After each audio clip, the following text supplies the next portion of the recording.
Constipation is a common problem that commonly needs more than just an over-the-counter medication to get real results. So in this video, we're going to discuss the prescription medications that offer an opportunity for bigger breakthroughs. There are four classes of prescription medications that are currently in common use for managing chronic idiopathic constipation and irritable bowel syndrome constipation type. Most of these are quite well tolerated. Three of the classes promote the secretion of water through various mechanisms, and in this way they behave similarly to Miralax and fiber. They produce an osmotic pull that keeps more water inside the lining of the intestines, which means looser stools are easier to pass. The first of these to be approved was lubiprostone.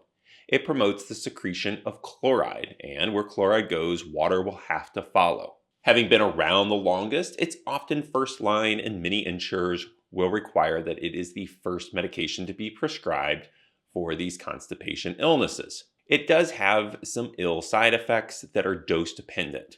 Some people experience nausea. The more they take, the more nauseated they feel. But many people get very good results, and so it remains a practical first line to trial.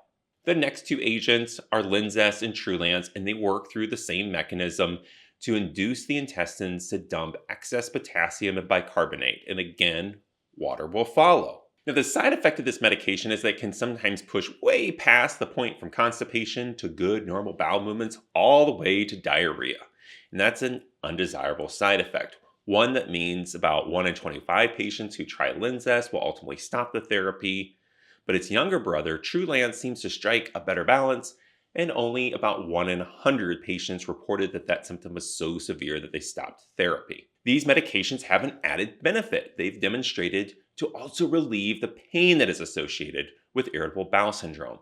That secondary benefit takes time to come to full effect, and that's thought because it is modulating the way nerves sense these irritations of the irritable bowel.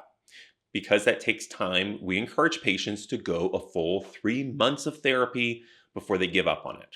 The newest drug to treat constipation is tenapanor, and it inhibits a sodium-hydrogen exchange pump that exists within the lining of your intestine. The result is that more sodium from your diet stays within your GI tract, which that sounds like a good thing for reasons that we've discussed in other videos. This comes with a caveat. It looks like it works best if you take it before a meal, and it's also important that you not have an overly high sodium diet. It seems like some of the benefits of the medication start to wane when people consume over 3 grams of sodium. With this medication, there's again a secondary benefit. Not only is there more sodium within the GI tract, there's also more hydrogen within the walls of the GI tract. And that seems to have the secondary benefit of tightening the junctions between neighboring intestinal cells. There's a hypothesis that people experience pain from irritable bowel syndrome because of a leaky gut. And so it's thought that this should help to remedy that factor, which might be promoting their pain. Now, a fifth medication of an entirely different class is prucalopride. It's about a decade old, and it targets serotonin receptors that are present within the GI tract to improve its mobility. Now, that comes with a somewhat predictable side effect that as you push the GI tract to move more, you may also feel more crampiness of pain, and that may also promote nausea for some patients.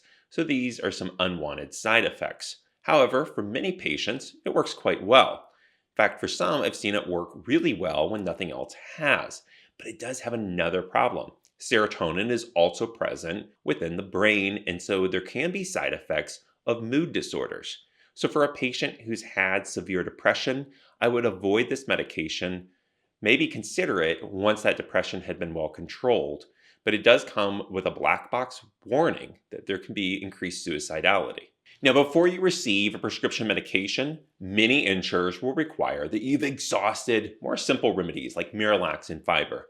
And that's actually for good reason. When these drugs are trialed, they're usually trialed against a placebo, meaning they really just had to beat nothing. When we've studied these medications against an active comparator, like taking Miralax regularly, they don't always fare a whole lot better.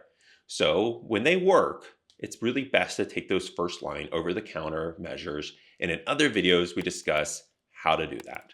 Thank you for watching, and be safe.